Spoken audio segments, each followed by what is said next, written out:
Olá, amante do cinema, eu sou Ailton e esse daqui é o canal Nerd Cine. E hoje eu vou falar de um dos melhores filmes do Scott Adkins e também um dos meus favoritos. Mas isso não quer dizer que eu vá passar pano para ele. Isso daqui é um resumo e uma análise sincera de Ninja 2: A Vingança. Será que ele supera o primeiro filme? Bem, é o que vamos descobrir a partir de agora. Então acompanhe o conteúdo. Você assiste até o final. Se você gostar, você se inscreve. Se você não gostar, aí você não se inscreve, não deixa nem o seu like, beleza?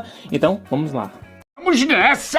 Bem, no segundo filme, Casey já é líder do Dojo Koga e também é marido de Namiko Takeda e também está na espera de seu primeiro filho.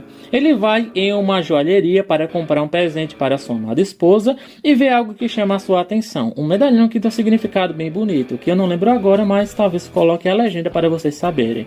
Bem, mas outra coisa que chama a atenção de uns vagabundos é uma bolada de dinheiro que ele tem nas mãos. Como nosso protagonista não é besta, percebe a intenção dos marginais. Os caras querem assaltar o Scott Adkins. Tá na cara que isso daqui vai dar muito ruim, mas pra eles. No começo ele quer evitar briga, mas aparece um figurante lá da casa da Gota Serena que chama a atenção dos dois, que não querem roubar o figurante, não, eles querem o protagonista.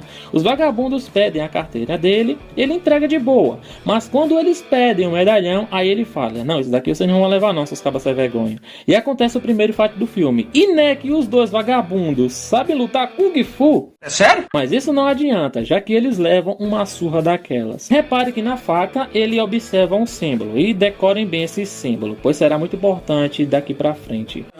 Chegando em casa, ele entrega o presente para a esposa e fazem o furunfafá. Não sei que horas da noite são, mas a Namiko acorda o marido com o desejo da Gota de comer chocolate com algas. Daí, como ele é um bom marido, ele satisfaz o desejo da sua esposa e vai até o mercado comprar o chocolate e as algas. Só que no momento de pagar, ele se lembra que esqueceu a carteira em casa. Então ele volta para buscar, e nesse meio tempo que ele saiu para o mercado e voltou, alguém invadiu a casa dele e assassinou a sua esposa. Aí ele chama a polícia, que não ajuda absolutamente em nada, e no velório da sua esposa ele recebe a visita de um velho amigo chamado Nakabara, que veio oferecer os seus sentimentos. E como é que ele soube da morte da Namiko, eu não sei, mas o filme vai explicar mais à frente. Então, já deixou o like? Se não deixou, deixa o like e a gente vai continuar. Aí o amigo convida ele para visitar o seu dojo para treinar um pouco, para tirar um pouco as coisas ruins da mente, né, para relaxar um pouco. Só que ele fala que por enquanto não quer, pois tem assuntos inacabados para resolver no Japão. Aí corta para Myanmar, onde é apresentado Goro, um traficante de drogas altamente perigoso, que cobra do figurante uma mercadoria que foi roubada há 2 anos. O cara pede desculpas e repare que ele é falecido do mesmo jeito que a esposa do protagonista. Ou seja, temos aqui a pessoa quem matou Namiko Takeda, e cedo ou tarde o protagonista vai chegar até ele. Aguardem. Bom, voltando no Dojo Koga, Casey pergunta a um de seus alunos sobre o chute triplo, que ele levou nos peitos do vagabundo que tentou assaltá-lo. O aluno dele fala que é ensinado esses chutes lá no Dojo Azul, e claro que ele vai até lá procurar saber do caba. Só que os caras ficam encarando ele, achando que a união faz a força. Bom, a união faz a força, mas nesse caso aqui, a união não serviu para nada, pois todo mundo foi solados por o nosso protagonista. Agora você vai me falar exatamente o que eu tenho que saber. Sim. Em seguida, ele vai lá atrás dos malucos, entrega o medalhão, daí os caras vão atrás dele, só que dessa vez eles estão armados. Só que isso não adianta, pois os dois morrem. Depois dessas coisas, Casey chega até a Tailândia para visitar o dojo do seu amigo. Os dois estão lá no escritório conversando, daí ele conta uma história do seu pai, blá blá blá blá blá blá, até que chega um entregador com uma caixa misteriosa, que a gente não sabe o que tem dentro dessa caixa, só vamos saber lá pro final. Bom, depois tá todo mundo reunido lá no dojo, Casey treina com o Lucas. Por enquanto tá tudo de boa, até que o Lucas acerta um murro sem querer na cara dele. Aí o bicho vira no Jiraiya e parte com tudo pra cima do cara. Igualzinho o Masazuka lá no primeiro filme. Ainda bem que ele não tava com uma espada na mão, porque senão era F aqui pro figurante. Daí ele leva uma bronca do amigo e vai ter que andar no fogo como punição por ter perdido o controle.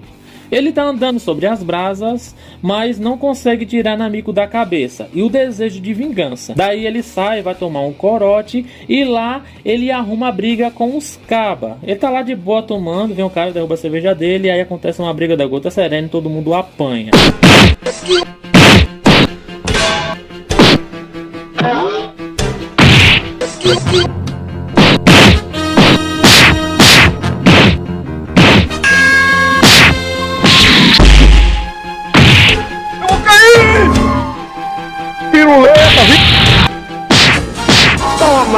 Sono do job. No outro dia, como de esperado, ele tá todo quebrado colhendo frutas.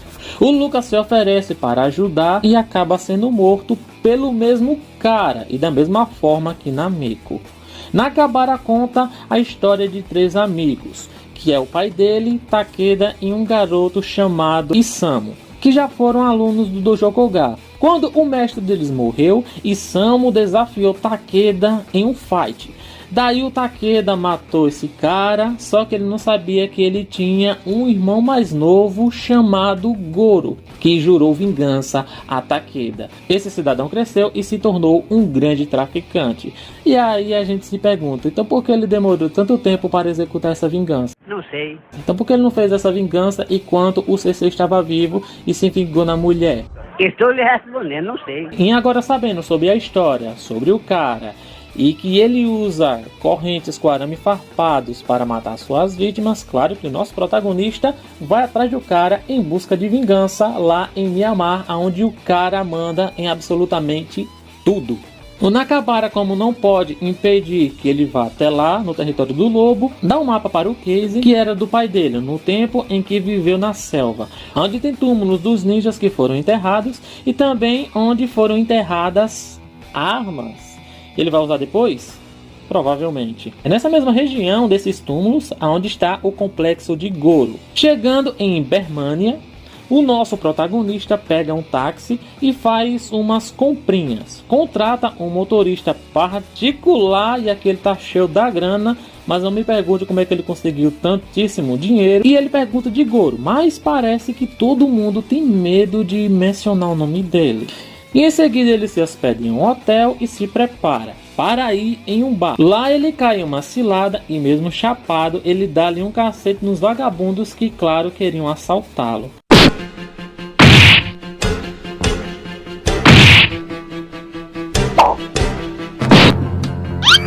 Depois de descer o cacete nos cabas, ele volta para o hotel e lá ele recebe a visita de uns policiais. Bem, de início ele consegue bater em alguns policiais e parece que vai dar bom, só que ele é cercado e em seguida é preso. E olha só quem foi o cara que entregou ele. O taxista vagabundo. Na cadeia ele recebe um tratamento bem especial. E esses cabas trabalham para, olha só, o Goro. Sem suportar muitíssima dor, porque suportar um ferro quente na panturrilha não é uma tarefa fácil não. O Casey desmaia. E em seguida ele é levado para uma cela. Lá ele derruba uns guardinhas e invade a sala do delegado. E pergunta a localização do Goro, ou senão ele vai morrer. Mas mesmo falando o que ele quer saber, mesmo assim ele morre. E é uma morte bem merecida. Em seguida ele encontra o taxista vagabundo, entra no táxi dele e o obriga a levá-lo até a selva. E como quem manda, quem pode, obedece que tem juízo, ele leva até a selva e diz, toma cuidado aí, como se ele se preocupasse. E nessa selva ele passa a noite e logo de manhã cedo aparecem uns guardias procurando por ele. Mesmo armados, eles são nocauteados. Só esse cara aqui que dá um pouquinho de trabalho, mas é vencido. E bem que ele poderia pegar as metralhadoras e pegar as munições. Só que ele só pega umas granadas e vai embora. Até porque aqui não é filme de tiro, aqui é filme de luta. Então por isso ele tem que resolver tudo na base da espada ou na base do murro. Depois ele encontra os túmulos dos ninjas que foram enterrados. pega as armas dele e até as vestes. E eu imagino aqui como é que deve estar o cheiro dessa roupa, pois passou muitos e muitos anos enterrados. E aí também eu me perguntei nessa hora, onde é que está a roupa dele de ninja do primeiro filme? Sei lá. Aí ele invade a base do Goro, explode tudo, só que tem um carinha lá em especial, que eu gostaria de citar ele, que dá um baita de um trabalho, pois o cara luta que nem a gota serena. E é um fight bem interessante, hein? Veja só um pouco.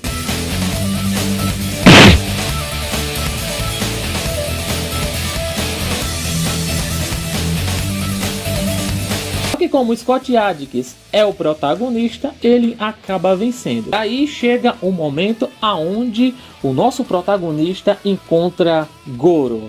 E aí os dois têm aquele fight final.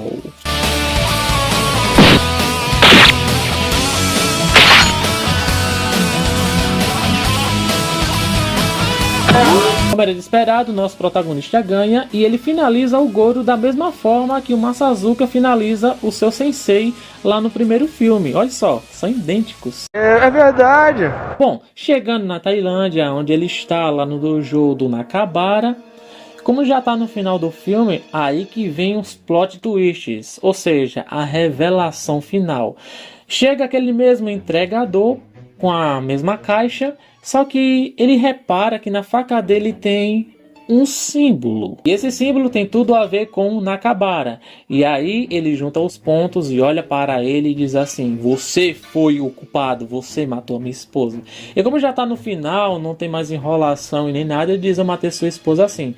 E ele ainda fala: você tem duas escolhas. Uma, ou você se junta comigo e você esquece essa palhaçada toda de vingança, ou a gente vai resolver isso tudo aqui na tapa, aqui e agora. E só termina só quando um de nós morrer. Claro que ele escolhe a segunda opção e aí, sim, começa a luta final. E essa é a melhor cena de todo o filme, a luta entre os dois. Pois os dois atores, eles são muito habilidosos. É muito legal ver a luta deles, eles se batendo e tudo mais. Às vezes acerta um murro, acerta uma pernada lá, só que parece que eles não se ferem. Isso é interessante do cinema, a gente poder apreciar cenas de luta bem coreografadas como essa daqui. E por isso que eu considero esse daqui um dos melhores filmes do Scott Adkins, pois são cenas maravilhosas de luta. Bom, agora com o ombro ferido e o Nakabara com a barriga ferida, olha só o que o nosso protagonista encontra, aquela mesma arma do Goro. E ele finaliza o vilão com aquela mesma arma. E toma, receba! Depois que a luta termina, ele tá lá todo bagaçado no chão, chega um aluno do Nakabara, vê o seu sensei morto e a gente pensa que vai ter outro fight. Só que ele diz assim: abre aquela caixa. E o que é que tem dentro dessa caixa? Olha só, está cheio de drogas. Ou seja, Nakabara usava o dojo como fachada para traficar drogas. E como o Goro estava crescendo muito nessa área, ele precisava ser eliminado. E como ele mesmo não tinha capacidade de fazer isso, foi por conta disso que ele matou a esposa e fez com que ele fosse lá e fizesse o serviço por ele. Daí o aluno fala que o dojo tem uma reputação a zelar, e daí ele sai, não conta nada pra ninguém, fica tudo por isso mesmo, mas mesmo assim ele consegue executar sua vingança, e ele se despede da sua esposa e vai embora.